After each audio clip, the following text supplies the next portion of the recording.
Samantala, sinibak na ng Kabayan Party List Board of Trustees ang kanilang kinatuan sa Kamara na si Attorney Harry Roque. Ito ang pinumpirma ni Kabayan Party List Representative Ron Salo matapos mapagdesisyonan ng kanilang partido na tanggalin na sa pwesto si Roque. Lumalabas na nawala ang tiwala ng grupo kay Roque bilang kinatuan ng partido sa Kongreso.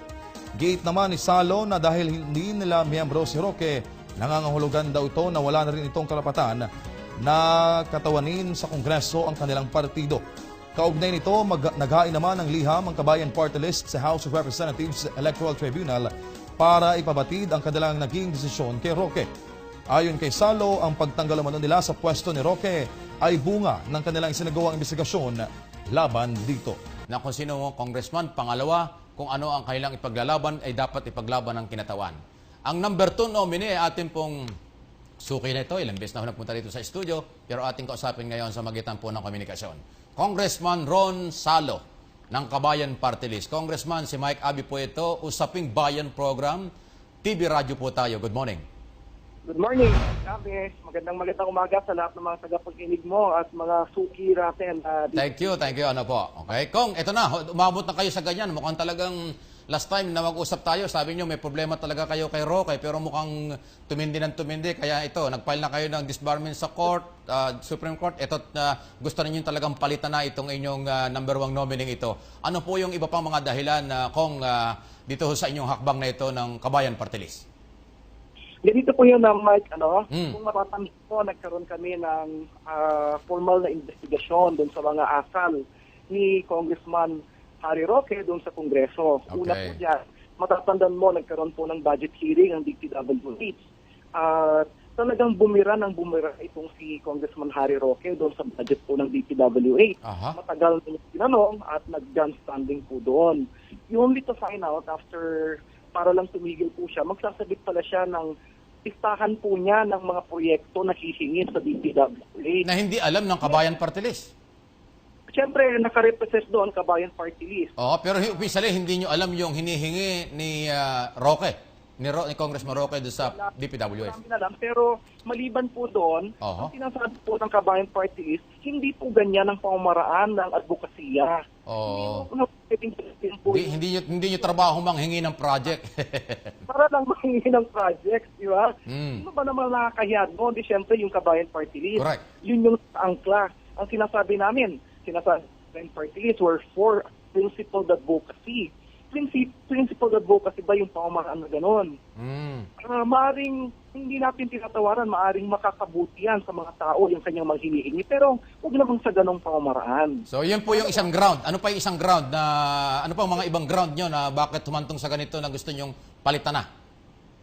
Pangalawa, grabe rin yung opposition po niya sa appointment ng Department of Health Secretary. Obial, Secretary Obial. Inupost niya yung confirmation. Hanggang ngayon, siya ng sulat sa Commission on Appointments na ino-oppose niya vehemently. He's really objecting sa appointment na confirmation ni Secretary Obial. Anong basis naman? Anong basis niya? Sa pangadahilan lang naman niya dahil hindi raw pumapayag si Secretary of Health doon sa kanyang version, yung Universal Health, yung kanyang proposed measure. Personal na naman yan. Mukhang hindi tama kasi dapat ang panukala ay pinag-uusapan. Hindi pwedeng maggipitan, okay? Tama po. Ang sinasabi namin, maaaring maganda yung proposal mo, pero wala namang monopolyo ng kalaman ng isang tao. Correct. Maaaring maganda yan, pero dapat tasain natin yan ng mas maayos. Tama. Let's face that doon sa consultation, doon sa pag-uusap, doon sa dialogo. Hindi gagamitin mo yung posisyon, sasabihin mo sa madlang sa lahat, sasabihin mo, huwag natin confirm ito dahil hindi siya pumapayag sa paano. Wow. Dalawang matitindi na ito, Congressman. Meron pa ba? Ano pa yung ibang ground kaya kailangan palitan na si Roque sa Kongreso? Nagpalabas na ng mga statements na sinasabi niya na may impeach ang President Duterte dun sa kanya mga sinabi. Mga to, walang basbas ang partido doon sa kanya mga statements na ito. At matatandaan ninyo, although hindi nasakop ito, nung nakaraan nga lang, nagpalabas siya ng kanyang statements doon sa isang radyo. Yes. Sinasabi niya na yung ombudsman, kaya raw pumapalya doon sa kanilang mga kaso dahil one, incompetent or sila ay tumatanggap ng suhol. So nagkaroon sila ng word war with the special prosecutor. Ganun ba? Tumulak sinabi namin, walang bus ang partido sa kanyang mga... Walang go signal, walang idea ganyan, walang prinsipyong ganyan na ginagawa ang kabayan. Yan ang po ang inyong paniniwala. Hindi ba dapat, kung ganito, maputol lang kita, di ba dapat ang kinatawan ng isang party list kumukonsulta sa organization sa kung anong panukala at ano ang dapat na prinsipyo at dapat gawin sa Kongreso bilang kinatawan ng party list? Hindi ba yun ang pinaka-basic na dapat ginagawa ng isang representative? Tama po kayo na basic po yun. Kaya lang, itong si Attorney Harry Roque, parang walang pakialam, walang consultation sa inyo. Totoo po. Ang nangyayari po kasi, hindi niya kinilala na yung board. Actually, pati yung board nyo, hindi kinikilala. Hindi niya kinikilala, ngayon na. Pero panahon ng eleksyon, nung kailangan niya yung endorsement, yung nomination. Kailangan, kinikilala yung board. Kinilala niya yung board. Na may board na magno-nominate sa kanya. So anong nangyari ngayon? Nagdesisyon po yung board, kung pasintabi na, nagdesisyon na kayo, yung inyong board, na palitan na itong si Roque as congressman, party list, first nominee. Ganun ba yun? Ang decision po ng board, tanggalin siya as membro ng Kabayan Party List. Tanggalin as membro ng Kabayan Party List. Okay. Kung hindi naman pala niya kinikilala yung pamunuan ng may karapatan kayo dyan. Party List. Hindi naman pala niya pinaglalaban kung ano yung pinaglalaban ng Kabayan Party List. Personal lang niyang agenda yung kanyang sinusulong. Dahil alam naman po natin noon pa. So inyo pong personal na, formal lang na iparating sa House Speaker itong inyong move na ito kasi yan ang proseso. Ang Speaker of the House dapat makatanggap ng ganyang mga desisyon ng party list. Naipadala na po. Okay. Babalikan ko lang po yung sinasabi ko kanina. Alam naman po ng lahat na ang ambisyon po talaga ni Professor Harry Roque ay maging senador. Ganon. Sa bakit tumakbong, di ba, nabalitang gusto maging senador. Pero ang layo pa noon. Maging very personal. Yan ba, posisyon ng kabayan? Hindi rin, di ba? Hindi rin agenda ng kabayan na maglagay kayo ng senador sa ngayon. Nakakatuwa naman po yan. Matutuwa po kami. Pero wala pa naman. Senador po siya. Di po ba? Matutuwa po kami para sa kanya pagiging senador po siya. Kaya lang, sinasabi namin, hindi pa siya senador, nandito siya sa Kabayan Party List. Kung ano yung isusulong ng Kabayan Party List. Correct. Dapat yung programa ng party list. Anong sabi po kung meron man, anong reaksyon na ng Office of the Speaker sa move na ito ng board ng Kabayan Party List, Kong? Wala pa naman. Binibigay namin yung, of course, we leave it to the House leadership, yung kanitong usapin. May dalawa kasing schools of thought tungkol dito. Okay. Una, yung speaker ang siyang karapatan na mag-implement nito at tanggalin yung enroll na sumasas under the party list law, ang magdidesisyon kung sino magiging representative o nominee, yung party list mismo. Pangalawa, ang isang school of thought naman, HR 80 ang... Okay. House of Electoral Tribunal. Okay. Sakop din ba ng House of Electoral Tribunal yung mga party list organization, yung party list representative? Okay. Ang pangalawang school of thought na sinasabi nila na si HR 80 na sumasas member na po yun ng Kongreso, then si HR 80 ang magdi-decide ng kanyang membership.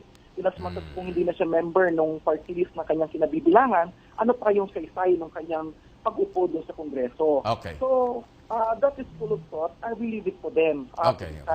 Well, isa na lang. Ganito, Congressman, sa isang banda, kasi kahapon parang nadinig ko doon sa isang interview na iba yung sinasabi ni Congressman Roque. Gusto ko lang makuha yung side naman ninyo. Ayaw niyang kilalanin talaga. Dinidiin niya, ayaw niyang kilalanin yung board. At hindi daw siya aalis as congressman ninyo. Pangalawa, ito pa yung siyang sinabi niya na parang hindi daw mananalo yung party list, Kabayan Party List kung wala siya. So talagang personal ang kanyang paniniwalang siya yung bumuhat ng party list sa Kabayan. Anong masasabi mo, Kong, sa isyong ito? Una, natutuwa naman po kami at kinikilala naman po namin yon yung kanyang kontribusyon sa pagpapanalo ng Kabayan Party List. Sino ba naman kami na magsasabi na hindi siya sikat? Nakatulong talaga naman. Opo. Sino ba naman hindi nakakakilala sa atin, lalo na sa kanyang bibig, sa kanyang pananalita? Alam natin kung sino si Professor Harry Roque. Yes. So, hindi natin i-question po yun. Nagpapasalamat po kami sa kanya. Napakagaling niya, napakagaling po niya, napakasikat po niya.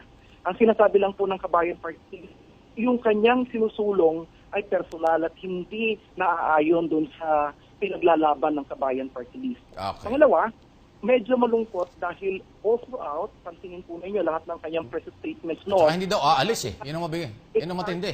Ang sinasabi ni Congressman Harry Roque noon, HREP ang may kapangyarihan para magdesisyon kung ano yung kanya, kung siya'y member pa siya o hindi. Pero ngayon, biglang nagbagong kanyang sinasabi, sabi niya COMELEC na. Hindi ko alam kung anong dahilan, bakit biglang nagbago siya ng... Hindi na yata COMELEC, hindi na sakop ng COMELEC yan kasi tapos na ang COMELEC. Kaya naihalal ng COMELEC yung party list, yung organization. Tapos na yung ng COMELEC dahil yung COMELEC hanggang doon sa kanyang proklamasyon. Ngayon, Okay. Well, ganito, ano lang tayo sa oras kong, paano? Kung ayaw niyang umalis sa kabila ng ganito, so ang inyong pinapaubaya sa leadership ng House, ang desisyon o sa House Electoral Tribunal, o paano gagawin? Opo. Ipapabaya po namin sa kanila. We leave that to the House and to HREP, yung wisdom. Hindi namin sila pangunahan. Alam namin, as far as we're concerned, dun sa Kabayan Party, hindi na po siya membro at hindi na po niya pwedeng... Kung ganon, dapat maglagay na kayo ng congressman ulit. Sino ang, kayo ba yung nagbigay na ulit ng nominee or magiging member? Kasi dalawa dapat ang inyong kinatawan sa Congress. Meron na ba kayong itatalagang bago na ipapalit? Actually, yun po yung role ng COMELEC. Yes. Kung i-proclaim kung sino yung... Okay. 1, 2, 3 yan eh, hanggang 5. Opo. Yung number 3 nominee, pwede nyo ilagay. Opo. Pwede bang ikaw yung maging number 1 at yung number 3 ang gawing number 2 nominee o anong gagawin dyan? Hindi po. Hindi. Po, susundan po ninyo yung succession. May tinatawag po sa lahat po yan, kahit sa local government code, kahit sa national government, may succession na tinatawag. Okay. May papalit. Okay, So, isang-isa na lang. Ito, Kong, gipit lang kami sa oras, pahinsa ka na. Isang-isa na lang. Doon man sa issue ng disbarment, na gusto niyong matanggal ng lisensya as lawyer o isang abogado, si Roque, ano yung pinakamatibay namang basis na kaya niyo dinala sa Korte Suprema? Yung isang isyong yan. Nako, napag-usapan yan. Grabe yung mga kasinungalingan na okay. nitong si Professor Harry Roque. Very personal against me. Personal na banat sa iyo. Ganon. Nakakalungkot kasi pansinin mo naman, Professor Mike, yan ay ninong ko pa man din. Ninong ko, professor ko, tinuring ko po na kaibigan, itinuring po siya ng pamilya namin na kaibigan. Parang hindi abogado ang dating, ha? Ganon ang tingin nyo, ha? Parang hindi professional lawyer, parang, I see. Okay. Nakakalungkot. Oo nga, personal.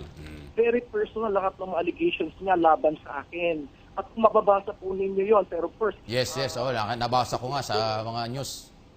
Opo, sa news, kung ano yung mga pinagsasabi niya. Okay. Sige, alam ko na yan. Anyway, Kong, thank you, ha?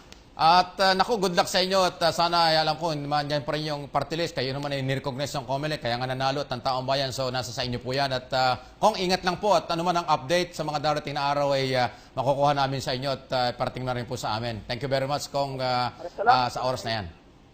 Salamat. Thank you.